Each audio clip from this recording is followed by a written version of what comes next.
الٹا چور کوتوال کو ڈھانٹے والی بات ہوتی ہے. تو آپ سے دستبستہ گزارش یہ ہے کہ گھر میں سب سے زیادہ میں نے کہا مومنین کی حمایت شروع کرو قو انفسکم اپنے سے اور پھر گھر والوں سے, اور چوتھا گروہ کیا ہے بغیر حساب کتاب کے جنت میں جائے گا, اور ایک گروہ وہ ہے جو بغیر حساب کتاب کے جہنم میں جائے گا. اور ان گروہوں میں سے جو بغیر حساب کتاب کے جہنم جائیں گے وہ 6 گروہ ہیں. ان میں سے سب سے پہلے علماء ہیں. خوش ہو گیا رمضان بھائی, علماء ہیں. کیوں العلماء بالحسد, علماء حسد کے وجہ سے وہ بغیر حساب کتاب کے جہنم جائیں گے, بغیر حساب کے. بعض میں کسی روایت میں پڑھ کے حیران تھا کہ بعض لوگ جہنم میں جائیں گے نا, فی جنات یتساءلون عن المجرمین, جنات میں وہ جہنم والوں سے پوچھیں گے یار تو ادھر کیسے گیا, تو اچھا تھا, بڑے بڑے نعرے لگاتا تھا. تو وہاں بعض علماء بھی ادھر ہوں گے نا, تو یہ کہیں گے یار شیخ صاحب آپ تو ہمیں نصیحت کر رہے تھے, آپ ادھر پہنچ گئے جہنم میں. تو وہ کہتے ہیں کیا کروں یار, جو میں بتاتا تھا خود عمل نہیں کرتا تھا, جس کی وجہ سے آج آپ کو بچا کر میں خود ادھر پہنچ گیا. اس لیے یہ مت سوچو کہ یہ لا تنظر الی من قال وانظر الی ما قال, یہ مت دیکھو کہ یہ کون کہہ رہا ہے, بلکہ یہ دیکھو کہ یہ کیا کہہ رہا ہے, اس سے لے لو. اور جو ہے نا انشاءاللہ تعالی علماء سو بھی ہیں, علماء حق بھی ہیں, میں آپ کی خدمت میں عرض کروں گا. اور ایک گروہ وہ ہے کہ یہ جرگدار جو علاقے کے بڑے ہوتے ہیں نا, وہ ہے, وہ بغیر حساب کتاب کے جہنم میں جائیں گے.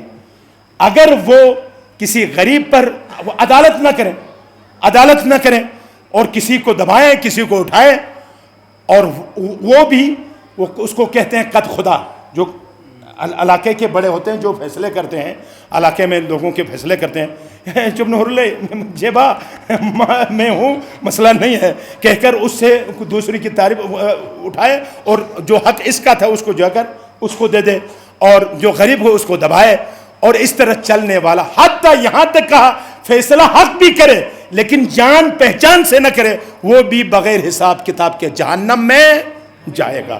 یاد رکھیں بہت مصیبت ہے.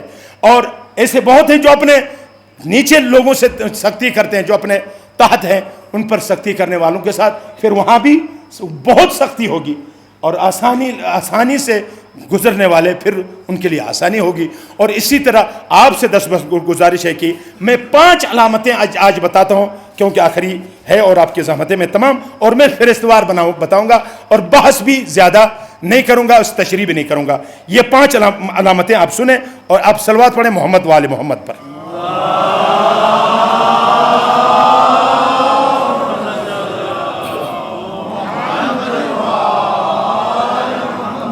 آپ گمان کرتے ہیں کہ کہنے سے کوئی مومن بن جائے گا, نہیں, تم سے امتحان ہوگا. کہاں امتحان ہوگا؟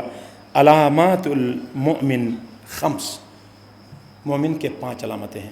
یہ باقاعدہ اپنے گھروں میں نا تختی لگا کر اس کو نوٹ کر کے رکھو, یقین کر آپ کا کام آئے گا. آپ تو ویسے بھی پتہ ہے, میں دعا تو کروں گا ان موبائل والے حضرات کے لیے اور ان کاغذ قلم اٹھانے والے حضرات کے لیے, پروردگار اس فرش عزا سے دنیا اور آخرت میں ان کو سرخرو فرمانے کی توفیق عطا فرمائے. اور 5 علامات ہیں مومن کے. علامت بہت ضرور دیکھ دو نا, پریزنٹ کنٹینیوس ٹینس پرفیکٹ جو ہے وہاں بھی ING ہے, کسی کے لیے علامت فلاں ہے, اس کے بغیر وہ انسان علامت جب ہو تو پھر وہ واجب ہے, علامت جو ہے واجب ہوتا ہے. اب یہاں 5 علامتیں امام فرماتے ہیں, امام سجاد علیہ السلام کہ 5 علامتیں ہیں مومن کے. 5 کون سے ہیں؟ پہلی علامت یہ ہے الورع فی الخلوہ. کیا؟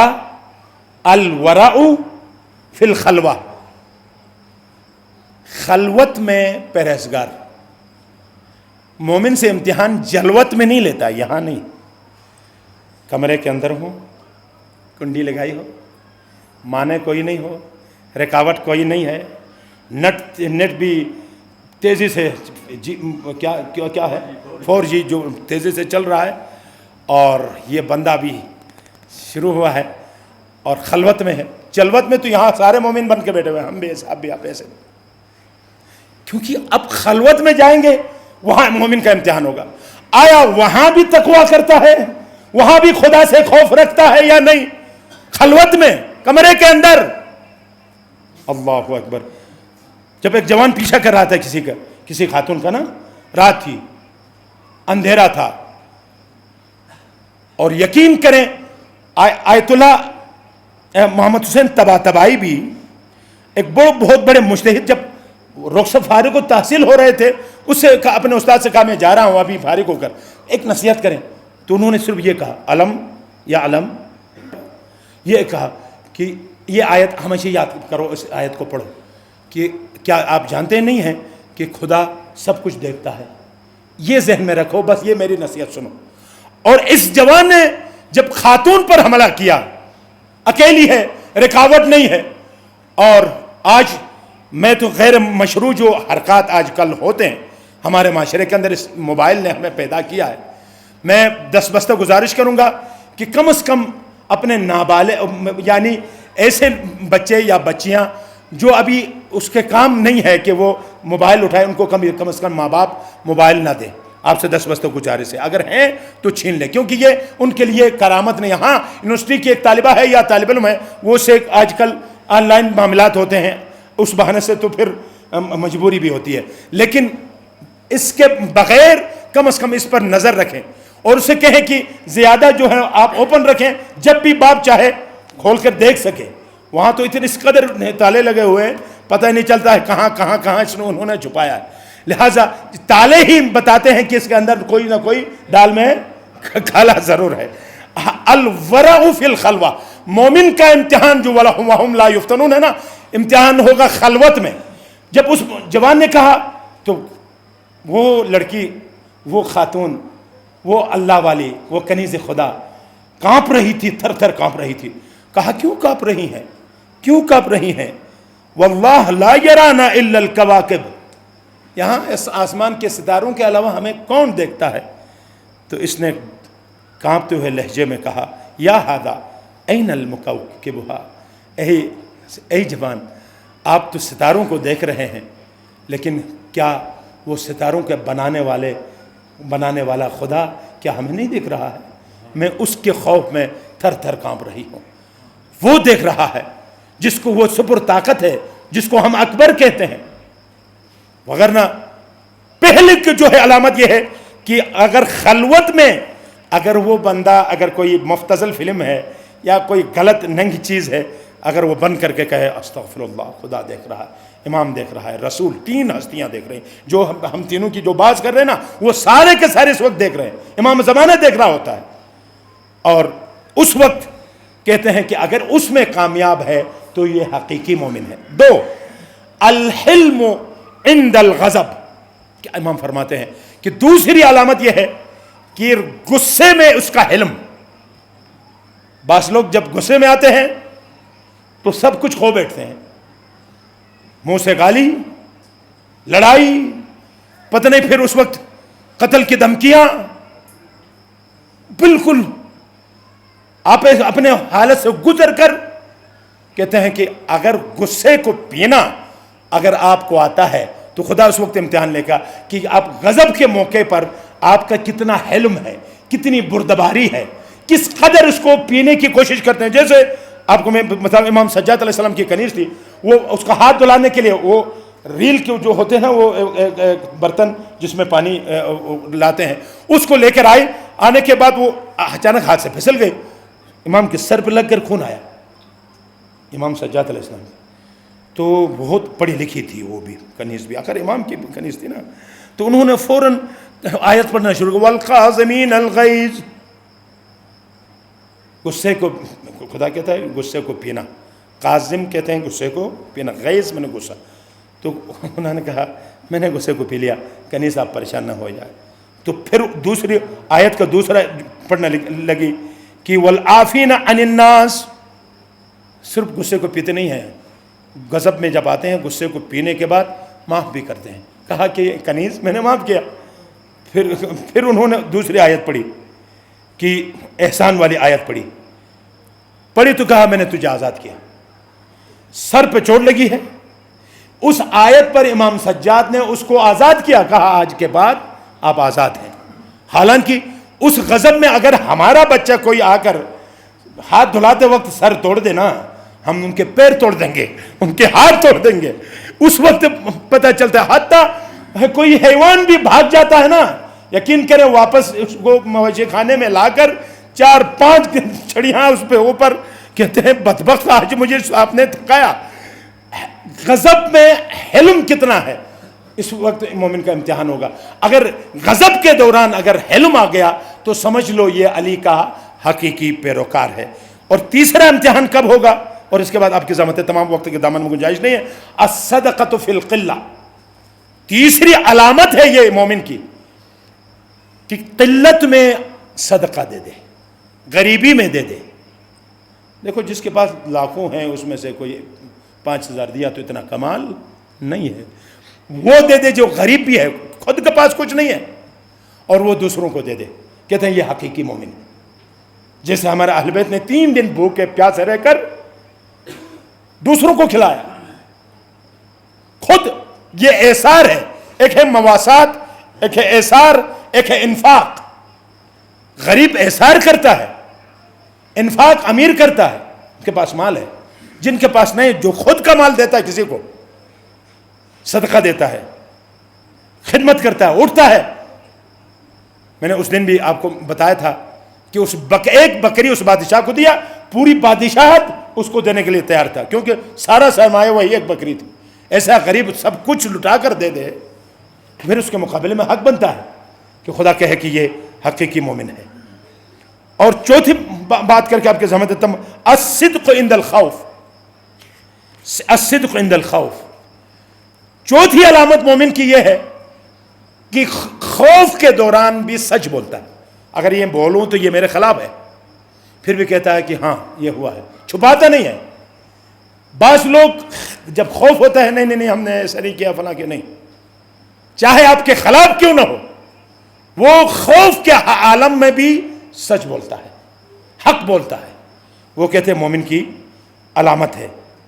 اور جیسے مولا کائنات نے ان ابن مالک کو اقتصابی تھے جو کہا، لوگو آپ تو غدیر میں موجود تھے، کیا آپ نے نہیں سنا من کنت مولا فہذا علی المولا؟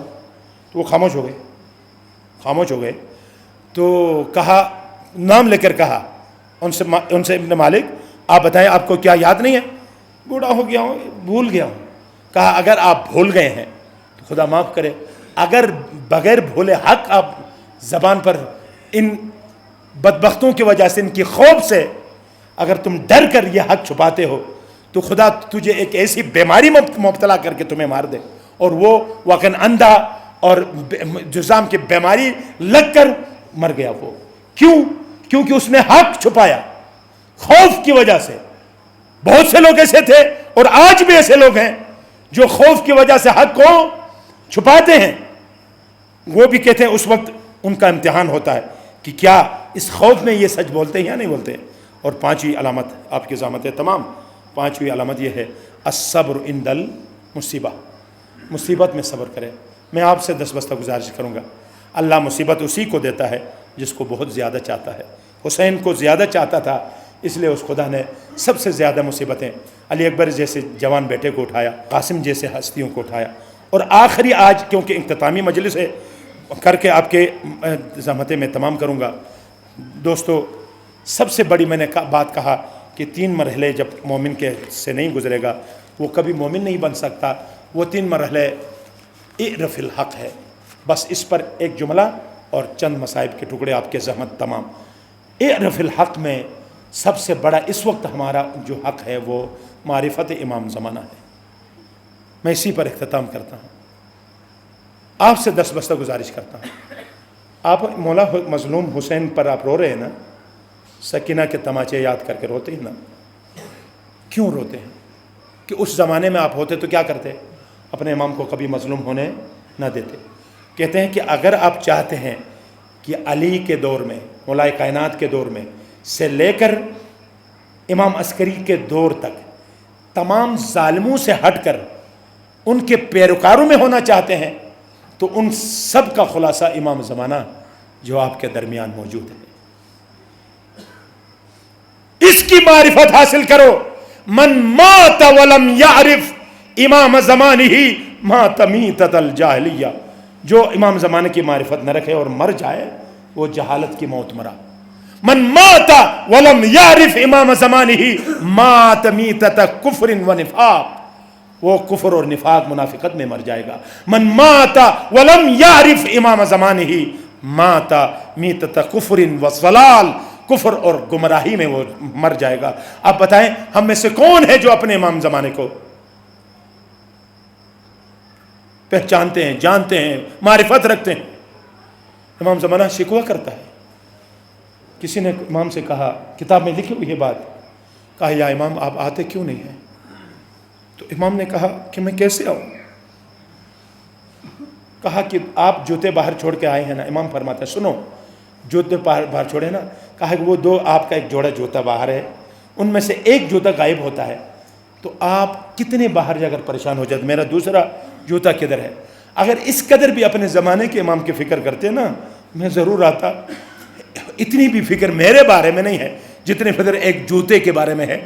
کبھی آپ نے، میں کل جتل میں ایک باپ کو دیکھا جس کا 9 مہینے کا بچہ گم ہوا تھا. 9 مہینے کا بچہ گم ہوا تھا. اس کی حالت دیکھ کر میں نے سوچا اللہ، اس کی ہوش حواس کھو بیٹھا تھا، ادھر بھاگ رہا تھا ادھر بھاگ رہا. میں نے 9 مہینے کا بچہ کہا ہے. تو امام زمانہ پوچھتے ہیں آپ کا بیٹا اگر 1 گھنٹہ نہیں ملا، آپ اتنی آپ کی حالت ہے، اگر 3 دن غائب ہو جائے تو آپ کھانا کھائیں گے؟ آپ کے دروازے پہ آپ کی نگاہیں ہوں گی کہ میرا بچہ اس وقت کہاں ہوگا، کیا کر رہا ہوگا، کس حالت میں ہوگا. تو کہتا میں 1000 سال سے زیادہ غائب ہوں فرزند یوسف زہرا، یوسف گمگشتہ، اور آپ نے کبھی بھی دروازے کی طرف دیکھا ہے کہ میرے مولا اس وقت کہاں ہوں گے، کس حالت میں ہوں گے؟ معرفت کی حالت یہ ہے. بس آخری مجھے مولا سنو، ایک قصاب دوست تھے امام کے، اس نے گلا کیا مولا آپ آتے کیوں ہیں، کیوں نہیں ہیں؟ مولا نے کہا آمدہ نہیں ہیں لوگ. کہا آپ آئیں مولا، سب عریضے لکھتے ہیں، سب الاجل الاجل کی صدائیں بلند کرتے ہیں. تو کہا ٹھیک ہے اگر آپ کہتے ہیں جو سب آمدہ ہیں، آپ کے گھر کے چھت پہ میں آؤں گا، 3 بکرے لے کر آؤ، میں ملاقات کروں گا. اعلان کیا لوگوں امام زمانہ آ رہے ہیں، میرے چھت پر ملاقات کرنی ہے تو آ جاؤ. اور ازدحام ہوا. چھت کے اوپر 3 بکرے بھی آئے. آنے کے بعد چھت کے اوپر ایک آدمی کو بلایا، امام اس سے ملے. اس قصاب سے کہا کہ آپ جا کر قریب جا کر اس میزاب کے قریب جا کر آپ اس کو ذبح کریں. جب جس طرح پانی نیچے جانے کے لیے ایک جگہ ہوتی ہے، اس سے پانی یہ خون گرے. جب ایک آیا، ایک بکرا ذبح کیا، نیچے لوگوں نے دیکھا خون گر رہا ہے. ایک دوسروں سے وہ باتیں کرنے لگی، پتہ نہیں کیا ہوا، اوپر گیا تھا ادھر سے خون آ رہا. دوسرے کو بلایا، پھر دوسرے کو کہا کہ دوسرا بکرا ذبح کرو، پھر خون نیچے گرنے لگا.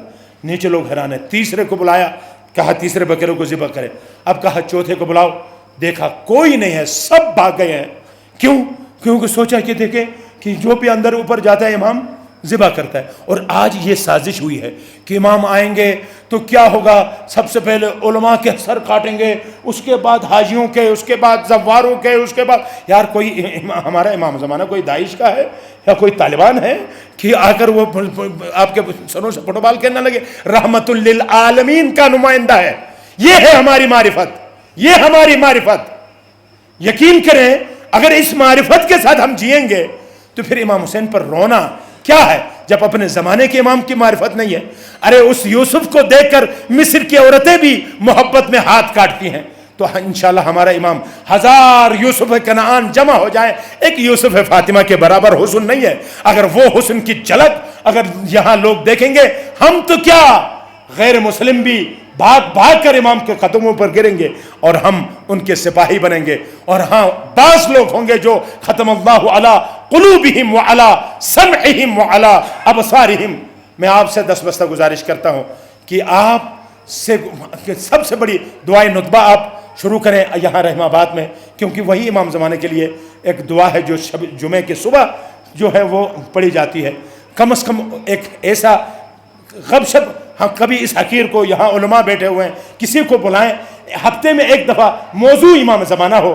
ہم کیسے پہچانیں، کس طرح اس تک پہنچیں، کیسے اس کو سپاہی بنیں. کم از کم موضوع گفتگو تو امام زمانہ ہمارا ہونا چاہیے. آج استعماری طاقتیں بھی سے تیاری کر رہی ہیں، ان کو پتہ ہے کہ ان کے جو پیشن گوئیاں ہیں وہ ہوں گی، اور آج اس کے مقابلے میں وہ شیطان بن سلمان یا بن شیطان، دیکھا اس نے کیا کہا، امام زمانے کو پکارا، چیخنے لگا. یہ ہماری توہین ہے. ہم کمزور ہیں جب ایسے لوگ چیخ اٹھتے ہیں. آپ سے دستبستہ گزارش یہ ہے کہ اپنے زمانے کے امام کو پہچانیں. بہت مظلوم ہے امام. تمام معصومون کی مظلومیت کو 260 سال تمام ظلم کا زمانہ، جتنے بھی معصوم گزرے ہیں وہ 260 سال، اور خود امام زمانے کا 1000 سال سے زیادہ اس وقت غربت اور ظلم میں بیٹھے ہوئے ہیں. اور آج وہ بھی آپ کے ساتھ بیٹھ کے رو رہے ہیں. زہرا مرضیہ بھی رو رہی ہیں، کہتے ہیں کہ لوگوں میرے یوسف کو، میرے حسین کو جو آپ کے درمیان ابھی ہے اس کا خیال رکھو. اگر واقعاً حسین کے لیے آپ رو رہے ہیں، آج آئے میں 2 جملے عرض کر کے آپ کے الزامات تمام کروں گا. حالات بہت ایسے ہیں، نہ عباس ہے، نہ قاسم ہے، نہ حسین ہے، نہ 18 بنی ہاشم کے یوسف ہے. سب پامال ہو چکے ہیں. اور آپ کو پتہ ہے کہ بچوں کو جب سوار کیا تو کیا ہوا پتہ ہے؟ سارے بچوں کو کیا کیا؟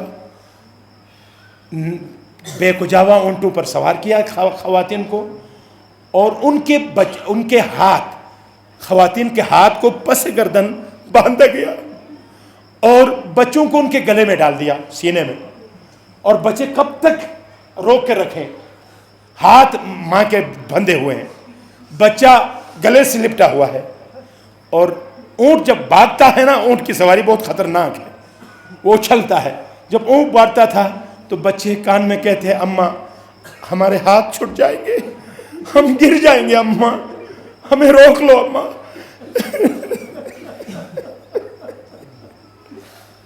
ذرا سوچو، اپنے بچوں کا بھی خیال کرو کہ اپنے بچوں کو یہ مصیبت آئے تو کیا کرو گے. وہ بچے اپنے ماؤں کے گلے سے لپٹے ہوئے ہیں، اور جب اونٹ بھاگتے ہیں تو ماؤں سے کہتے ہیں اماں ہم بہت پریشان ہیں کہ ہمارے ہاتھ ابھی تھک گئے ہیں، ابھی ہاتھ چھوٹ جائیں تو ہم کیا کریں. اب مائیں پریشان ہیں، کبھی گھٹنے اٹھاتی ہیں، کبھی کچھ سنبھلنے کی کوشش کرتی ہیں، نہیں ہوتا ہے. تو بچے ماں کے سامنے سے سینے سے گزرتے ہوئے اونٹوں کے ٹاپوں کے نیچے، اور پیچھے سے لوگ دوسرے حیوان گزرتے تھے، ان ٹاپوں کے نیچے انا للہ و انا الیہ راجعون.